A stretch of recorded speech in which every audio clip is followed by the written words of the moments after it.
안녕하세요. 철강 파이프 알려주는 남자 스틸맨 철다방입니다. 오늘은 러시아, 우크라이나 사태를 조강 생산량과 관련해서 얘기해 보도록 하겠습니다. 세계 조강 생산량입니다. 19년, 20년, 21년 세계 철강협회에 따르면 20년도는 18억 8천만 톤, 21년은 19억 5천만 톤으로 3.7% 성장으로 나옵니다. 그러나 월별 합계를 일일이 더해보면 19억 1천만 톤이 나오는데 저는 그 자료를 사용하여 말씀드릴게요. 21년 19억 1천만 톤, 20년 18억 2천만 톤을 하게 되면 4.4% 성장했습니다. 대강 19억 톤 정도가 된다고 봐주시고 약 4% 성장한 걸로 보시면 되겠습니다. 이 그래프에서 보시면은 중국이 54%, 58%, 54%, 약 10억 톤, 20년에는 10억 5천만 톤, 21년에는 2천만 톤 줄어든 10억 3천만 톤을 생산을 했고요. 대강 54% 이상을 3년 동안 유지를 했다라고 보시면 됩니다. 뒤에 표를 보시면은요, 중국은 6월 이후로 석탄, 전력, 올림픽 등 여러가지 사유로 감산을 했고요. 쭉 감산이 됐죠. 22년 1월 달에도 전년 대비 11% 감소한 8,100만 톤을 기록했고 2월 달에도 감산할 것으로 예상이 되고요. 3월 달 중순 이후로는 올림픽이 끝난 중순 이후로는 대대적인 증산을 한다고 했었습니다. 그런데 2월 말 러시아가 우크라이나를 침공합니다. 세계도 회복하고 중국도 감산했다가 다시 증산한다 말씀드렸는데 이 철강 생산량 중에 그 러시아가 있었던 겁니다. 보통 1등, 2등만 보는 저희는 눈에 들어오다 보니 그 러시아는 한국이 6인데요. 러시아는 한국보다 많은 7,600만 톤 이상을 생산하는 거였습니다.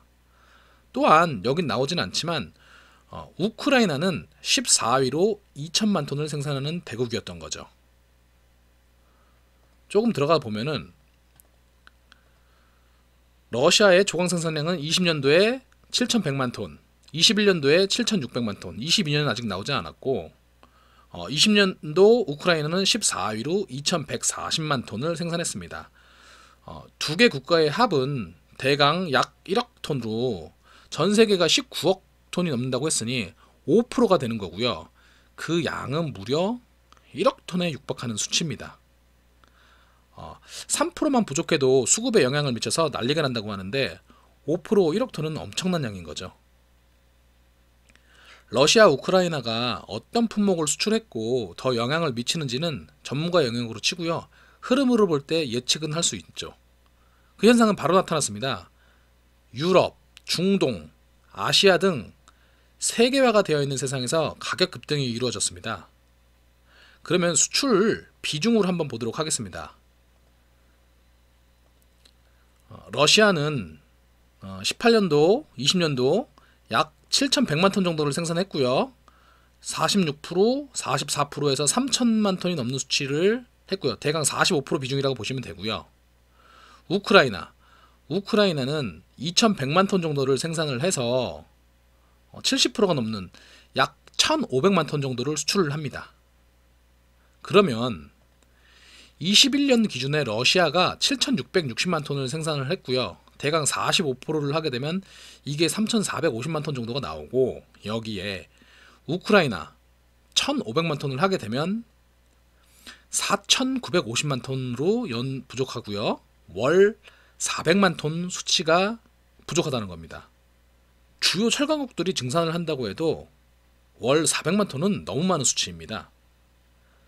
이러한 철강 수급을 그나마 바로 잡을 수 있고 영향을 제한할 수 있는 건 절대 공급자 위치에 있는 중국으로 앞에서 54% 이상 점유했다고 그랬죠. 중국으로 이목이 쏠리고 있는 상황인데 중국에서도 가격 폭등이 일어나고 있습니다. 3월부터 대대적 증산이라 했던 것도 공급적인 측면에서는 그렇게 갈 가능성이 있지만 가격 인상에 대해서는 어찌할 도리가 없습니다. 중국도 경제 성장을 해야 되기 때문입니다. 만약 제가 중국이라도 적게 생산하면서 가격을 올릴 수 있는 방안을 선택할 거지, 많이 생산해서 가격을 유지한다던가 떨어뜨리는 정책은 하지 않을 거기 때문입니다. 그러면 중국을 한번 다시 볼게요. 중국의 월별 조강 생산량입니다. 지금 전 세계적으로 월 400만 톤이 부족하다고 했습니다. 그런데 중국은 21년 1월 대비 22년 이때도 1000만 톤 정도를 감산을 했습니다. 또한 20년 21년 7월을 보게 되면은 이때 700만 톤 대강, 8월에는 1100만 톤, 9월에는 1900만 톤, 10월에는 2000만 톤, 11월에도 한 1800만 톤, 400만 톤 이상 되는 수치를요, 단 한 달 만에 엄청나게 증산도 할 수 있고 감산도 할 수 있는 중국입니다. 이 중국이 예전에 제가 내수와 수출 비중이 95% 대 5%라고 말씀드렸습니다. 그러면 중국이 10억 톤을 생산하니까 5%면 5천만 톤이고요. 연 400만 톤 정도 되는 수치를 수출을 하는 겁니다. 러시아, 우크라이나 양 부족한 양이 400만 톤이죠.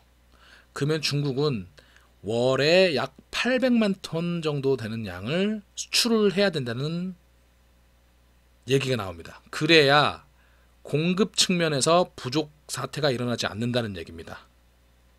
다만 내수 수요가 많다고 하면 생산량을 적극 늘려도 되겠죠. 내수 수요가 많다? 즉 중국이 경기 부양을 위해서 건설 인프라 투자를 진행한다면 많은 양을 생산하더라도 문제될 게 없습니다. 그런데 중국 내수 수요랑 어떻게 지금 뭐 예상되는 게 있나요? 지금 중국 양해가 진행 중이죠. 거기에서 22년도 중국의 성장률을 대강 5.5% 전후를 잡았습니다. 중국 금융연구소 전병서 소장에 따르면 중국 GDP 1%가 얼마만큼의 고용 창출 능력이 있느냐라는 게 있습니다. 올해 22년 중국의 대학교 졸업자 수가 1070만 명이 나온다고 합니다. 대학 졸업자 수만 그렇습니다. 그러면은 중국의 제1 현재 원칙은 안정입니다. 국가 안정, 물가 안정, 일자리 안정. 10월 달에 당대회가 있는데요. 여기서 시진핑 사무님은 진행이 될 것으로 보여지고요. 이 안정을 위해서 1070만 명이 그 사회에 나올 때 먹거리를 제공해야 됩니다. 중국의 GDP 1%가 차지하는 고용 그 수를 보면 대략 200만 명이라고 합니다. 그래서 1070만 명을 유지를 하려면은 5.5% 전후 되는 GDP 성장률이 있어야 된다고 합니다.